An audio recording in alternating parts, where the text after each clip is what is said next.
भोरी सखी जी कह रहे हैं, तेरी हुए अब कौन सो डरी हो। खास बात इसमें देखनी, मैं आपकी हूं बस। जो विविध प्रकार की साधनाएं शास्त्रों में वर्णन है वो केवल अहंकार मिटाने के लिए है।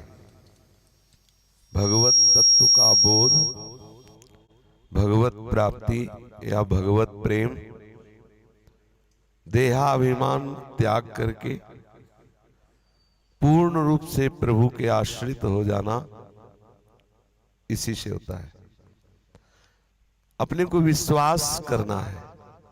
देखो, एक प्राकृतिक वस्तु है पारसमणि, और उसका प्रभाव देखो। लोहे ने कोई भी क्रिया नहीं की स्वर्ण बनने के लिए। पारस का प्रभाव स्पर्श मात्र से, लोहा की समीपता पारस के हुई, समीप हुई। लोहा की समीपता जब पारस से हुई तो पारस का प्रभाव उसे सोना बना दिया।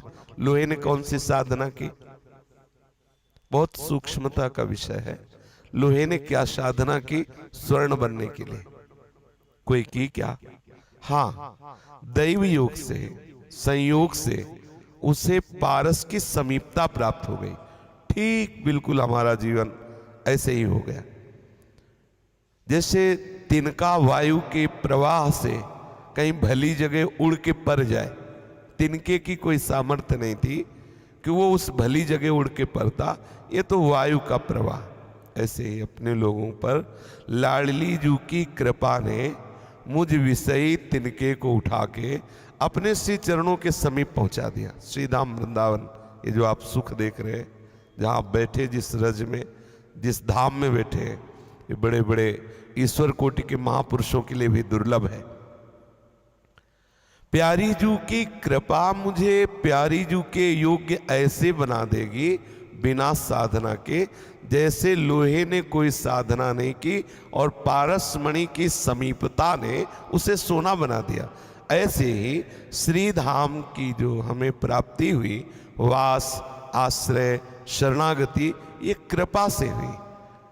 कृपा ने मुझ विषयी को श्रीधाम, रसिकों का संग, नाम रूप लीला, इससे हमें जोड़ दिया।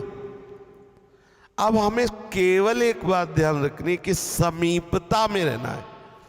तो कटे कर्म बंधन संसारी, सुख सागर पूरी ततिभारी, विधि निषेध श्रृंखला छोड़ावे, निज आलय बन आन बसावे। आलय बन बसत संग पारस के, आयस कनक समान भयम। बिल्कुल दृढ़ विश्वास कर लो, लाडली जू की कृपा से मुझे लाडली जू की निश्चित प्राप्ति होगी। बस हमें आवश्यकता है हम समीपता से न हटे और इतने समीप हो जाएं कि बीच में अंतराय न रह जाए। ध्यान रखना, अगर एक राई के दाने भर का भी अंतराय पारसमणि और लोहे का हो तो स्वर्ण नहीं बन पाएगा। अंतराय हमारे और श्री जी के बीच में अंतराय है अन्य अवलंबन, अन्य आश्रय। हम अपनी स्वामिनी जी के प्रति पूर्ण समर्पित हो जाए तो निश्चित समझो सहचरी पद प्राप्त होना जो अत्यंत दुर्लभ है वो हमारे लिए सुलभ हो गया। व्यास नंदन श्री हरिवंश चंद्र जी की कृपा से, श्री वृंदावन धाम की कृपा से, रजरानी की कृपा से, श्री जी के श्री चरणों की नित्य समीपता बिल्कुल दुर्लभ नहीं। ये पढ़ी लिखी बात नहीं कह रहे, ये छाती की बात कह रहे, केवल श्री जी के आश्रय की बात।